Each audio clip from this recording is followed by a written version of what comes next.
Okay, we're there. All right, we're again here with Mark Kapner, that energy guy, and we're talking about solar energy compared with other types of energy. Go ahead, Mark, if you can describe your write-up for us here on the board. Sure. Let's turn to the big picture. Let's turn to the total state of Texas. I'm going to be talking about renewable energy as a percentage of the total energy mix for electricity generation in the state of Texas. And then I'll be talking about why Texas is seen as a model for other parts of the country that are all striving to increase their share, the share that renewable energy, that is wind and solar primarily, also hydro, geothermal, the role that these renewable energy sources play in achieving the goal of decarbonizing our electric power system. Decarbonizing is another word of saying reducing the emissions of greenhouse gases, which are primarily carbon dioxide. So let's take a look at where Texas is today, the most recent numbers. And I'm showing them here.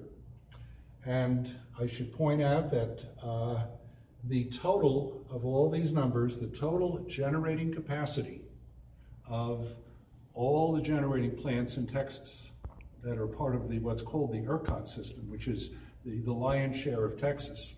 ERCOT, E-R-C-O-T, stands for Electric Reliability Council of Texas.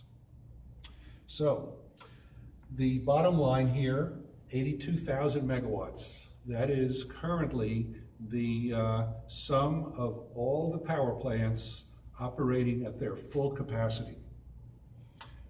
To compare that to the consumption, the rate of consumption peaks generally on the hottest day of August or September, and this past year, 2019, the peak occurred, it was 24,500 megawatts. So you could see we have more generating capacity than we need at the time of the peak.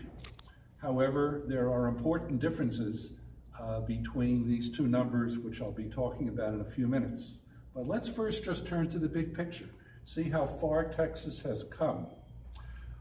Wind is the largest renewable energy source by far, and wind is currently at 22,000 megawatts. That's the rating of all the wind farms, and there are dozens of wind farms in Texas, and there are thousands of wind turbines.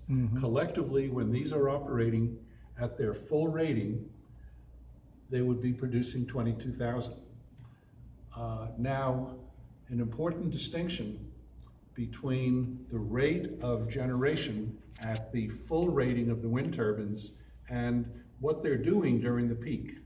The peak occurs in the late afternoon, generally between 4 and 6 in August, generally the hottest day. At that time, these wind turbines are not operating at their full rating. They're operating considerably lower. So that's one reason we have to make sure that once we add up all these numbers, that we don't get confused in between how much energy they're producing at the peak and how much energy they're producing over the full year.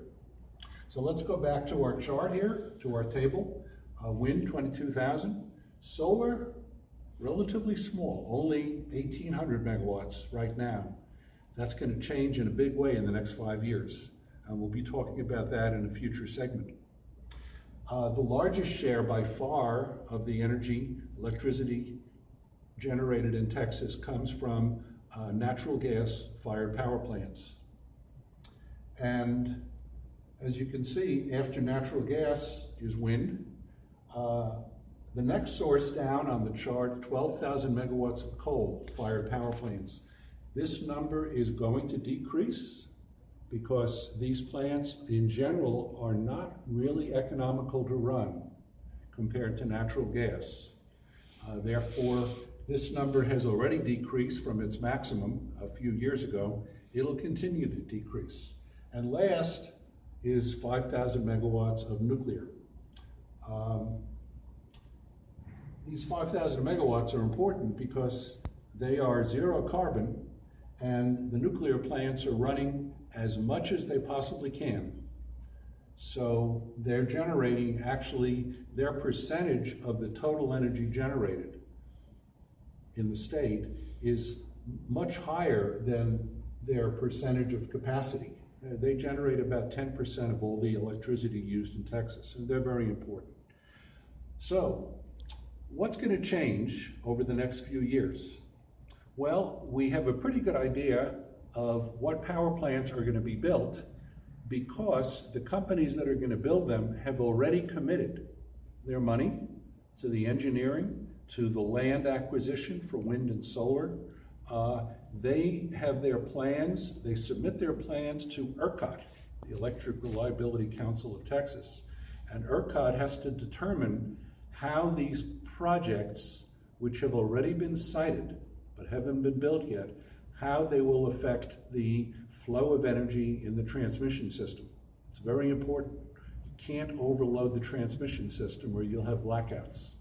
So ERCOT is studying all of these proposed plants, and we know how much capacity they would add if all of them come online. And they will add enough capacity so Texas will move from its current situation where the wind and the solar make up just about 20% of all the energy generated this past year. That's going to increase to about 35% if the plants that are proposed, that are very likely to be built, get constructed and get added to our electric system. So Texas is going to be at about 35% energy within the next 5 years.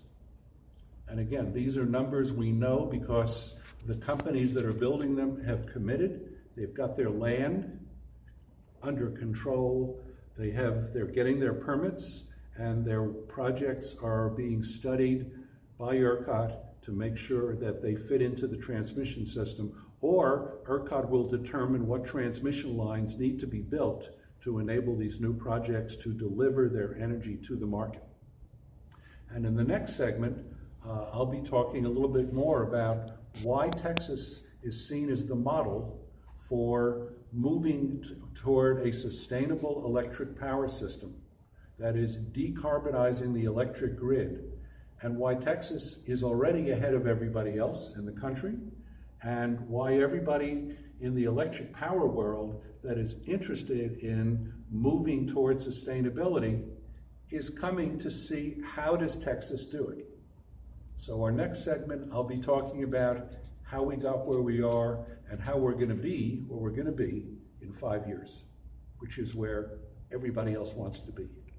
Thank you. Okay.